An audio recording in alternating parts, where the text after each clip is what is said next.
All right, is it still morning? It's still morning. Good morning, everyone.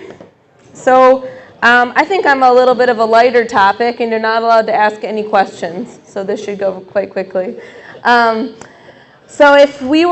name is Monica Jean. I am a field crops educator, and I am stationed out of, I'm from Mount Pleasant area, so I kind of cover from this line, Saginaw, to the west here. And so I've been covering those areas for about 7 years now, 8 years now, somewhere around there. And I really like my job, and I love doing on-farm research. And so what Dennis asked for me to do was to talk about cover crops a little bit. I think that Christy gave us a really good introduction. She has been working with myself and the cover crop team to do herbicide interaction and considerations for getting cover crops into the mix. Okay? And so what you would have saw out in the plots today was some medium red clover that we frost seeded this season. Does anyone else do that as a regular thing? Frost seed clover. I got someone in the back. Anyone else do it regularly? We got some others. How did it go this year? Yeah. When we didn't have much of a frost. No, it was a little bit of a weird season. Did you catch pretty good? I have walking. They can't get anyone to do it. Okay, all right. Did yours catch okay? No, not at all. All right, anyone else? So that's a little bit of a bad thing, right? The way we frost seed is dependent on weather. We need weather to cooperate both for the snowpack that's out in the field because you don't want too much, but also we need that frost freeze to move the soil to make space. So how many of you have sandy ground? You're like, I got so much sand. Yeah, don't do this. It won't work well. Yeah, don't try it. Okay, don't waste your time. Don't do it on sandy ground. You need that loam and clay. You need some of that texture to be able to get that soil to move back and forth for you to put it down. So what we did is we do have that soil here, and I was really happy actually with the catch. And I'm going to be honest, I probably put twice the amount I usually recommend a farmer do because I was super concerned it wasn't going to work, and I wanted you guys to be able to look at something. And the funny part is we're not out there looking at it anyway, so I could have just done the normal rate. But it did catch pretty well. I was really happy with it. And so we were going to talk about, like, what adjustments do you do on your equipment setup to do something like this? Do you have the equipment for it? A four-wheeler with a broadcast seeder works pretty well. We used a little whirligig hand cranker to get it done, and then, of course, some little, because I'm doing a small area, so I did a little even out on my own as well by hand. But a four-wheeler setup works really well. Why does that work great? Well, we want to avoid compaction during that time, so a smaller rig is a good idea to consider if you're interested in doing frost seeding. So I just wanted to give you an idea of what it looked like out there. I was pretty happy with the establishment. Something you may also want to consider, and I think Christy brought it up, was what do we do after wheat? Someone said, right, we're going pretty early. That's a long part of the season. Maybe you want to try to do some kind of double crop after that and put in some soybeans and roll a dice or flip a coin, and maybe it will work out. I have farmers try that. I mean, totally where you're located in Michigan and what your preference is there. But a cover crop is also a pretty good option. And I wanted to bring that up because there are increasing programs here in the state of Michigan that can cost share, but also possibly get you into a market that is wheat produced with cover crop or other conservation practices a part of that.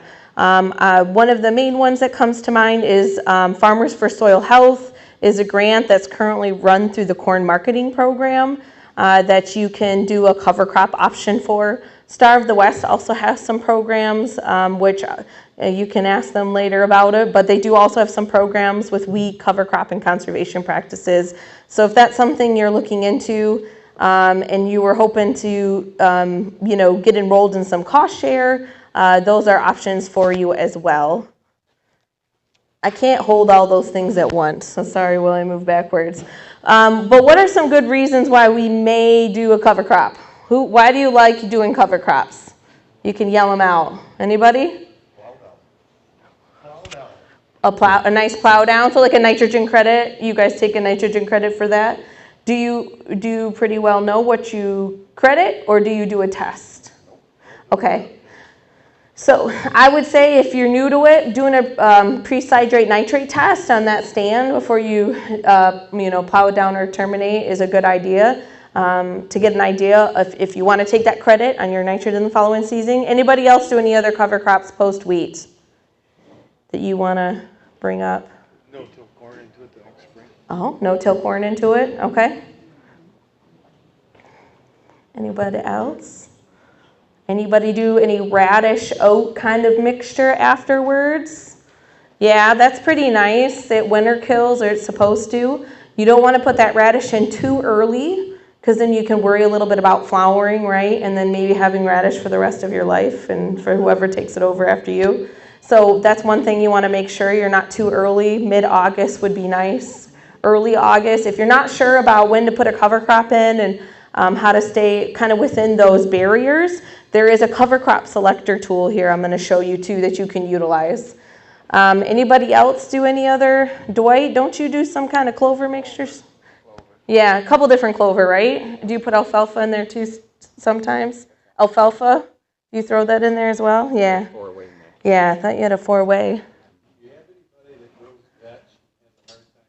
Oh, yeah. Yeah. So vetch is awesome nitrogen fixer, right? Berseem is an awesome nitrogen fixer. It's hard to give with both hands, right? Like to be awesome with nitrogen fixing and also to be easy to kill. So hard seed it's the problem. So that vetch has a hard seed. It can exist for a long time. And yes, you can have it for a long time. Now, we have organic growers that just absolutely love it because of the nitrogen credit it gives. And I think, I'm going to quote Dwight on this, his favorite weed is a legume, right? Isn't that something you love to say? Yeah. Yeah, favorite weed's a legume. So it just depends on, are you okay with that? Okay, see, you love it. Yeah, that's right. The reason I like to promote that oat mix, that oat radish mix, is because it does winter. It's easier. It winter kills. I would not recommend vetch to like someone who's just getting into cover crops and is trying to figure it out, because there can be a pretty large margin for error. Buckwheat can be kind of tough sometimes too in that way. It comes up great, comes up fast, right? There's a lot of good topsoil root development that happens, but it can also be a harder one to manage as far as it flowers out. You're probably going to see it for a while. Yeah, you have a question? Did I what? Yeah, I just mentioned buckwheat. After wheat, no, not so much. I see some growers use it right away in the spring. Maybe consider doing dry bean after that, like a really quick something to pop up to put something in to. I've seen some cucumber growers use it also.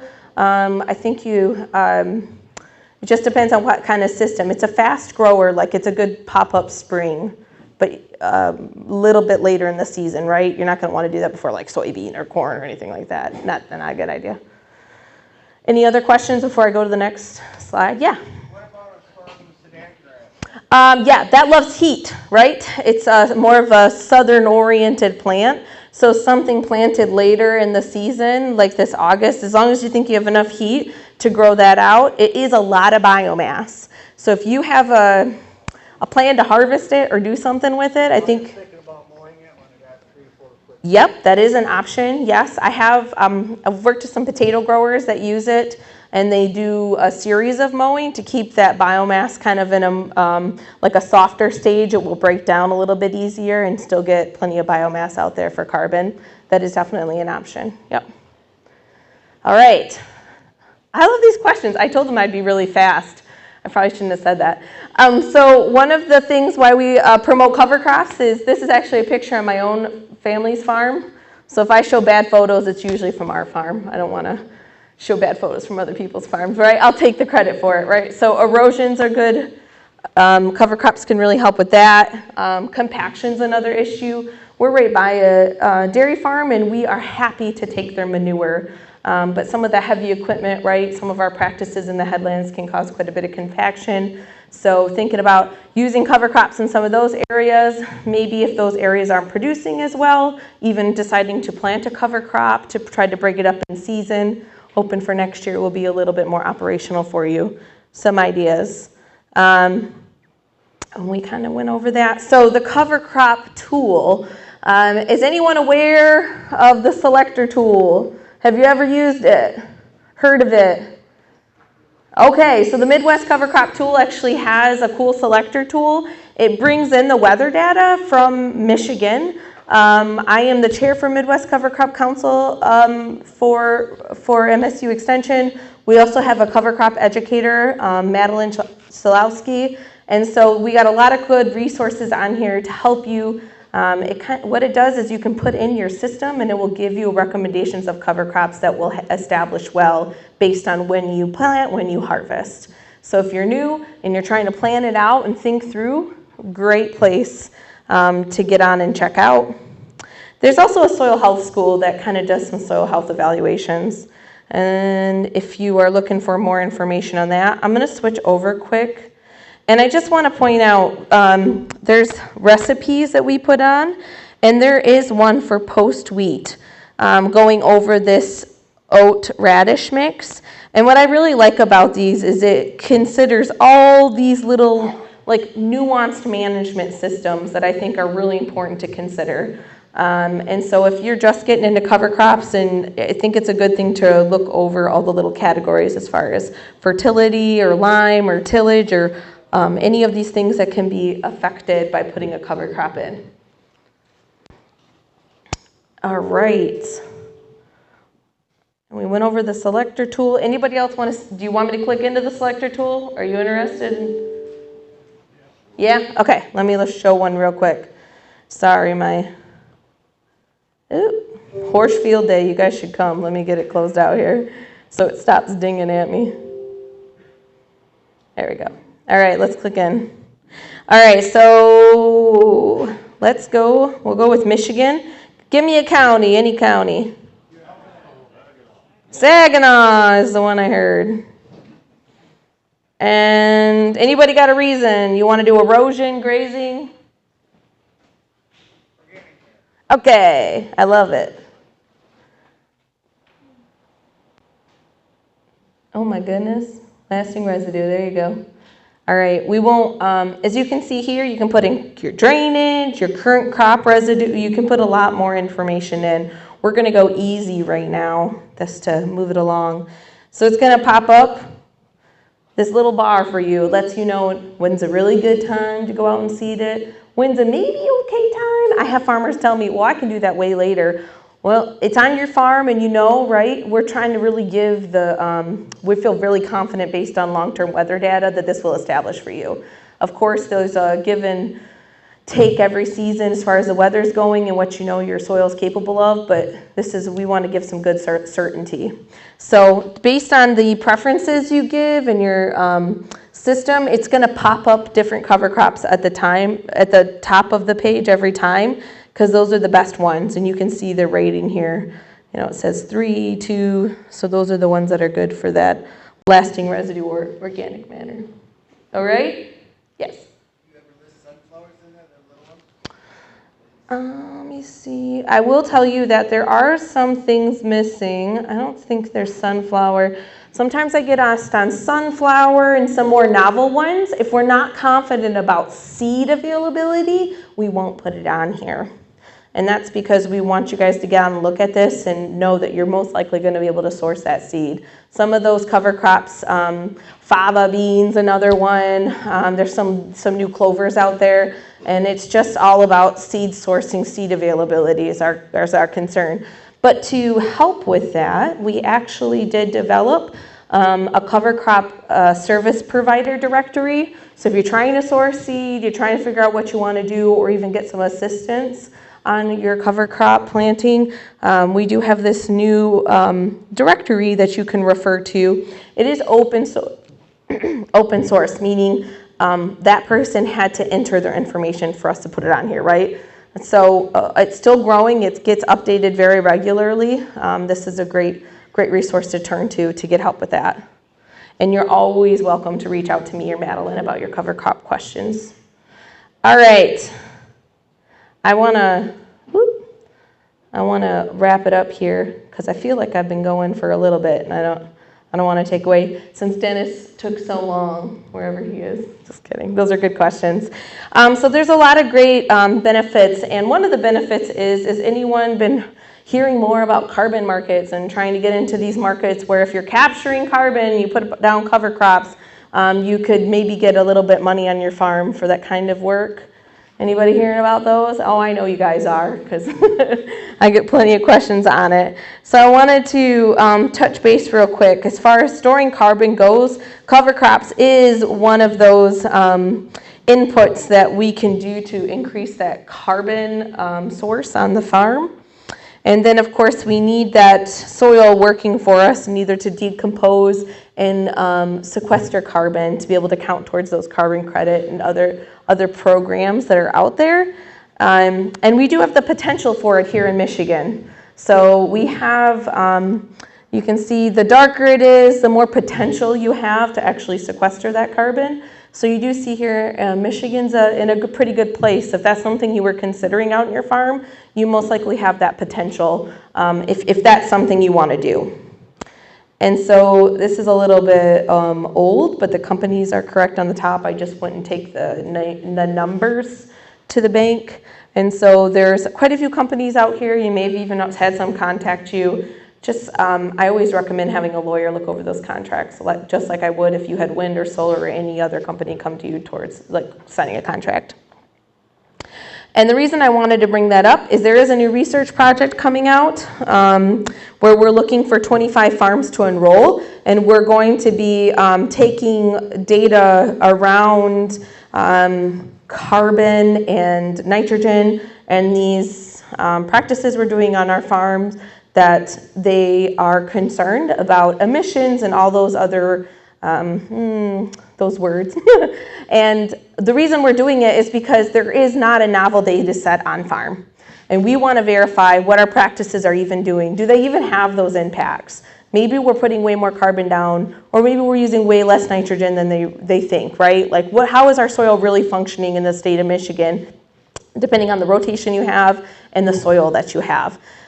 So we've split Michigan into 5 ecoregions, just like a north, central, southwest, southeast, and we're enrolling 5 farms in every area. We are looking for some farmers who are newer to using cover crops to enroll, 1 in each one of those areas, and then we're looking for farmers who aren't utilizing no-till cover crops, those, I would call them like conservational practices, and others that are using 2 or more of them. And we need 25 farms total. We also have a large swath of farms we're looking for that just want to put in a soil health test. It's going to be processed down in Christine Sprunger's lab, and I have flyers about how to participate if you would like a soil health test done on your farm. Any questions about that project? Okay.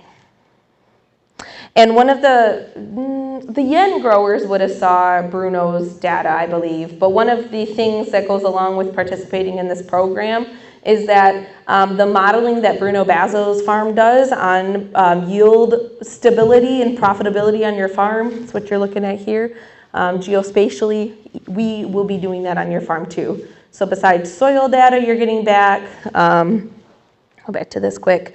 Field measurements doing, we'll also be performing or taking the data to be able to do these stability maps too, for you to make decisions on your farm.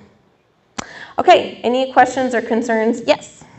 Did you say you had flyers on the soil? Where do I find them? I have them with me. So the one thing that was a bummer is when we were out in the plots, I'd be right here and I could hand them out and be a little bit more interactive. So when we weren't going to be able to make it out into the plots, I just wasn't able. So what I'll do is when Jeff passes the mic, I can just walk around quick and hand some of these out if you're interested, okay? I'll walk around here. Any other questions, concerns, comments? I hope that went all right. I had to really pivot. I really wanted to stare at Clover with you guys out in the field, so awesome. Thank you. Okay,